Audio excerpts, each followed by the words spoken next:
નમસ્કાર દર્શક મિત્રો, સ્વાગત છે ફરી વખત એલપી મેર વ્લોગ ચેનલમાં। તો બધા મારા યુટ્યુબ પરિવાર મિત્રોને જય માતા જય સિયારામ। તો મિત્રો આજે આપણે આવી ગયા છે રંગીલા રાજકોટ શહેરમાં, જે સશક્ત નારી મેળો 2025 આયોજિત થઈ રહ્યો છે રાજકોટના આરએમસી દ્વારા। તો જે હેન્ડીક્રાફ્ટ વસ્તુ છે અને ઘરગથ્થુ વસ્તુ છે તો તેની પણ આપણે સંપૂર્ણ મિત્રો માહિતી મેળવીશું। તો મિત્રો વિડીયોમાં જોડાઈ રહેજો। તો ચલો મિત્રો આપણે મુલાકાત લઈ સશક્ત નારી મેળો 2025 રંગીલા રાજકોટ શહેરમાં। તો દર્શક મિત્રો તમે જોઈ રહ્યા છો, અહીંયા આપણે આવી ગયા છીએ સશક્ત નારી મેળો, જે 19, 20, 21 ડિસેમ્બર આરએમસી પ્લોટ ZWની સામે અમીનબાગ કોર્નર 150 ફીટ રિંગ રોડ રાજકોટમાં આયોજિત થઈ રહ્યો છે મિત્રો। તો જે આરએમસી દ્વારા ખૂબ જ સુંદર મજાનો અહીંયા મેળો છે, અને જે હેન્ડીક્રાફ્ટ વસ્તુ છે, હાથવણાટની વસ્તુ છે, ભરતકામ છે, ગૂંથણકામ છે, તેમજ માટીના વાસણો સુંદર મજાનું અહીંયા જે કલેક્શન અહીંયા મેળો તમને બતાવી રહ્યા છીએ। જે આજનું જે ખૂબ જ સુંદર મજાનું આપણે અહીંયા મેળો બતાવી રહ્યો છે મિત્રો, અહીંયા જોઈ રહ્યા છો સશક્ત નારી મેળો 2025।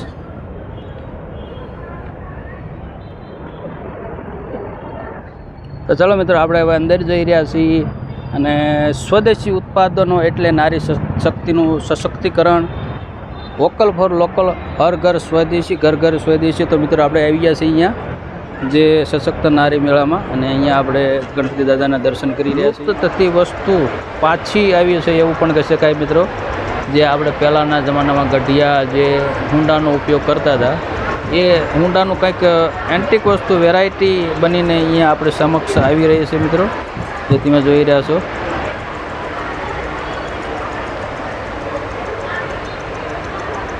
આ છે રાજકોટ મધ્યસ્થ જેલના કેદીઓ જે લોકો રહેતા હોય છે, એમને અહીંયા બનાવવામાં આવેલી વસ્તુ અહીંયા તમે જોઈ રહ્યા છો મિત્રો। જે ફરસાણને લગતું સંપૂર્ણમાં અહીંયા તમે જોઈ રહ્યા છો મિત્રો, જે કેદીઓ હોય છે એનો અહીંયા જે ગૃહ ઉદ્યોગને લગતું અહીંયા આજના જે આપણા ગુજરાત ગવર્મેન્ટ દ્વારા જે ખૂબ જ સુંદર મજાનો મેળાનું આયોજન કરવામાં આવ્યું છે તે મિત્રો છે। અને અહીંયા સેન્ટ્રલ જેલના જે રહેતા હોય છે એના દ્વારા જે વસ્તુ બનાવવામાં આવે છે જે ગૃહ ઉદ્યોગને લગતા। તો અહીંયા પણ મિત્રો તમે જોઈ રહ્યા છો ખૂબ જ સુંદર મજાનું જે કલા તમે કહી શકો એ રીતે મિત્રો અહીંયા છે, જોઈ રહ્યા છો। જે આપણા ઘરના સાઇનબોર્ડ લગાવવાનું એ પણ છે મિત્રો। આ રીતે ખૂબ જ સુંદર મજાનું જે નકશીકામ કરીને ગૃહ ઉદ્યોગને લગતા ખૂબ જ સારું એવું કામ કરી રહ્યા છે। તો આપણે એની પાસે પણ માહિતી મેળવીશું મિત્રો। મારું નામ કોન્સ્ટેબલ શક્તિદાન ગઢવી છે, રાજકોટ મધ્યસ્થ જેલમાં ફરજ બજાવું છું।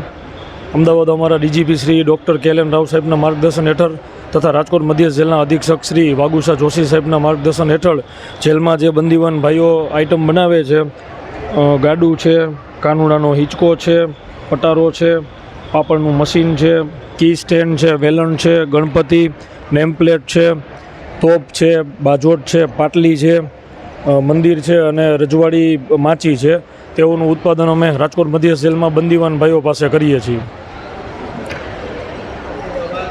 નમસ્કાર મિત્રો, ગાયના છાણમાં લક્ષ્મીજીનો વાસ હોય છે।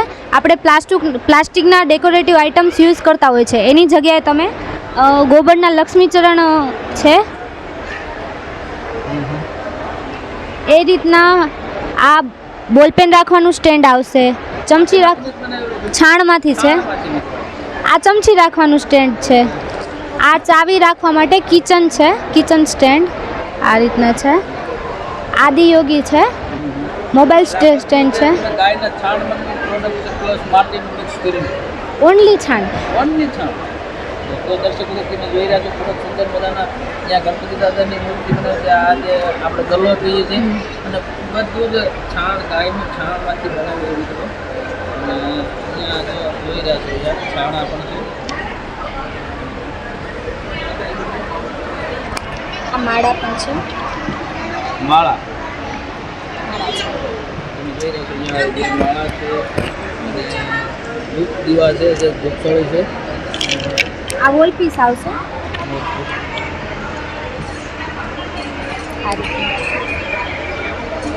હું બિઝનેસ કરું છું, મારા નંબર લખાવી દઉં છું 95 867 75 885, અને બીજો નંબર છે 97 377 05156। ધન્યવાદ। મારું નામ છે થોડું કુલદીપ નીતિનભાઈ, ગામ છે ઘોઘાવદર. મારી ગૌશાળાનું નામ છે કાલિંદી ઓર્ગેનિક. અમારી પાસે હાલની તારીખમાં 30 જેટલી ગીર ગાયો છે. અમે ગાય આધારિત ખેતી કરી છે અને અમારા ફાર્મ ઉપર મરચું અને હળદર બંને લગાવ્યા છીએ.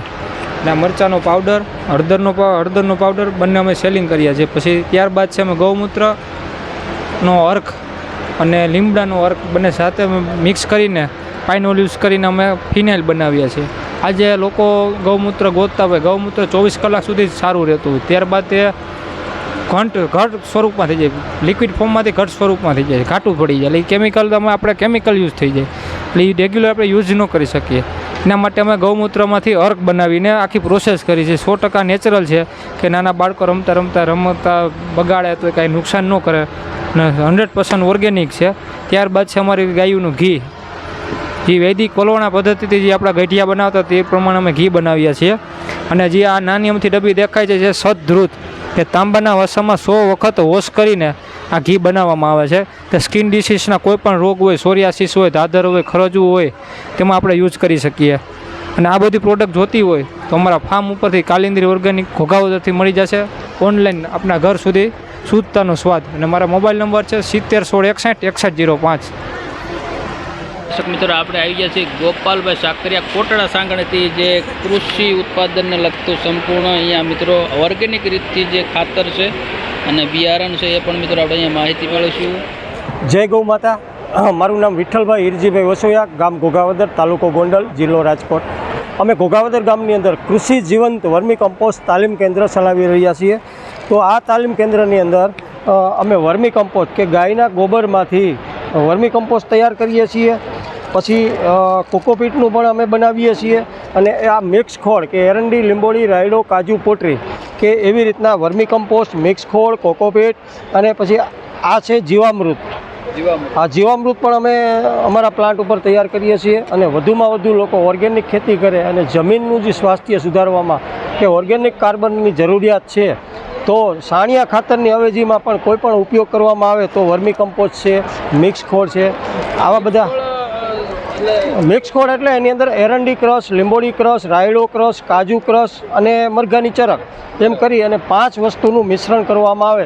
કે જે કહેવત છે કે ભાઈ કોઈપણ પાકને એગ્રી વેસ્ટની જરૂરિયાત હોય છે, તો આ એગ્રી વેસ્ટ થઈ ગયું. આપણે લોકો એનો ખોળ જમીનને પાછા આપતા નથી, પણ ખરેખર આ જમીનને આપવાથી કાર્બનનું પ્રમાણ સારું એવું વધે છે. અને અમારે કોઈપણને વર્મી કમ્પોસ્ટ માટેની તાલીમ લેવી હોય તો ઘોઘાવદરની અંદર કૃષિ જીવંત વર્મી કમ્પોસ્ટ, મારા મોબાઈલ નંબર છે 8160 33 57 10. ફરીવાર બોલું છું, 8160 33 57 10. ગમે ત્યારે સંપર્ક કરી શકે છે. આ મારા મોબાઈલ નંબર છે. પ્રોડક્ટ છે હર્બલ હેર ઓઇલ. આ ઓઇલથી જેને હેરફોલ થતા હોય, પછી જેને માથામાં ટાલ હોય, એને તો થોડા ટાઈમે યુઝ કરવાથી એ પ્રોબ્લેમ એને દૂર થાય છે. અને આ છે આમળાનો તેલ. આમળાના તેલથી જેને